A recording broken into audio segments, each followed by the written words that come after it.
Imagine boarding a plane, excited to reach your destination, maybe thinking about the things you do when you land. But that moment never comes. On March 8, 2014, 239 people on board Malaysia Airlines Flight MH370 took off. But somewhere over the vast ocean, that plane vanished. Where did it go? And how could a modern jet full of passengers just disappear without a trace? Let's dig into one of the most chilling aviation mysteries of our time. Flight MH370 was supposed to be a routine red-eye from Kuala Lumpur to Beijing, an overnight flight that would bring the passengers to China early the next morning. But things went wrong just 40 minutes after takeoff. Communication was suddenly cut off, and flight MH370 dropped off the radar. Imagine just for a second the confusion on the ground. No one knew where the plane had gone. Was it a technical failure, a hijacking, or something more sinister? Control towers in Malaysia and Vietnam scrambled to locate the aircraft, calling out on every frequency, hoping to reach someone on board. But the only response was silence. It wasn't until hours later that military radar showed something odd. The plane hadn't gone off course or vanished instantly.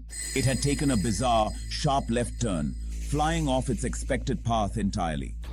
It wasn't heading to Beijing at all. Some suspect that someone, either the pilot or someone else, might have manually changed the course. Why? To escape detection? To escape something else? After that sharp turn, the radar finally lost track of flight MH370.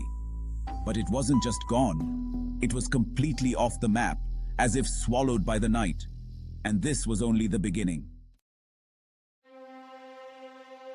Within hours, a massive search effort was launched. Ships, planes, satellites, they all scanned thousands of square miles of ocean. Countries across Asia and beyond joined the mission, desperately trying to locate MH370. The urgency was intense. The resources poured into the search were massive. But still, no plane, no debris, nothing. Imagine the families of those on board, watching news reports, clinging to hope, only to be met with endless updates that amounted to silence. Days turned into weeks. The ocean, so vast and dark, seemed to mock them, holding its secrets tight. Even modern technology seemed powerless against the mystery. As time passed, theories began to circulate. Some suggested that a fire might have broken out in the cockpit, forcing the pilots to change course in a desperate attempt to land. Others believed it was an act of terrorism, maybe even by the pilots themselves. Captain Zahari Shah, the pilot, became a figure of intense scrutiny. He was described by friends as professional and meticulous.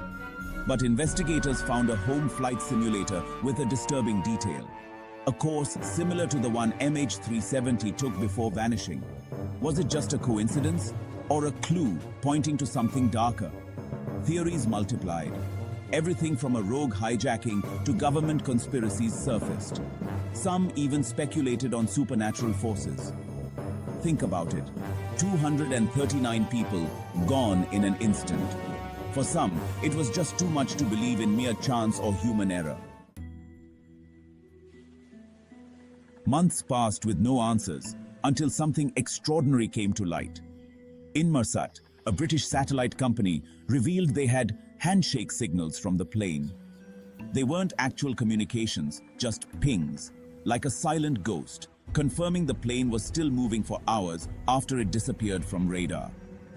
Using these pings, investigators created what's known as the seventh arc, a possible flight path showing where MH370 might have ended up, somewhere deep in the southern Indian Ocean. Imagine that chilling realization. The search teams had been looking in the wrong place all along. But even with the arc mapped out, finding the wreckage in the vast, turbulent waters of the Indian Ocean was a Herculean task. Weeks turned to months, months turned to years, and for some, hope turned to resignation. Then in 2015, a new discovery reignited hope and horror. Debris, a piece of MH370's wing called a flaperon, washed up on the shores of Réunion Island in the Indian Ocean. For the first time, there was concrete evidence of MH370. More debris showed up later, on beaches scattered across the Indian Ocean. But still, the main wreckage was nowhere to be found. You'd think that finding part of the plane would bring answers, but it only led to more questions. The parts bore no signs of what really happened.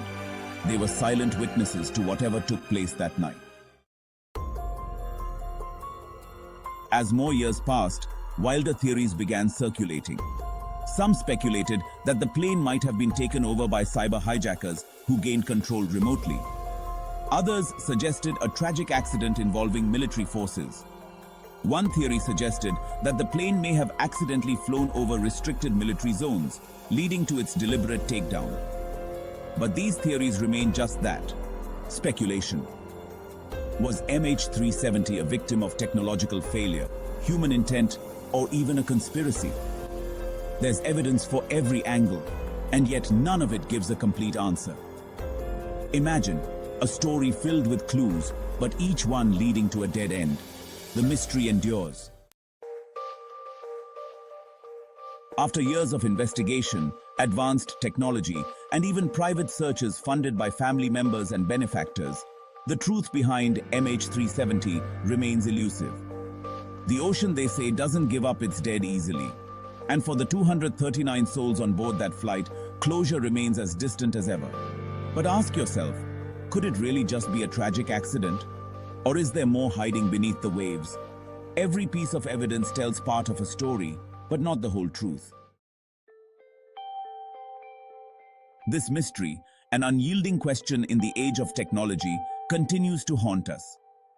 If you're captivated by stories that challenge what we think we know, join us by subscribing to the channel.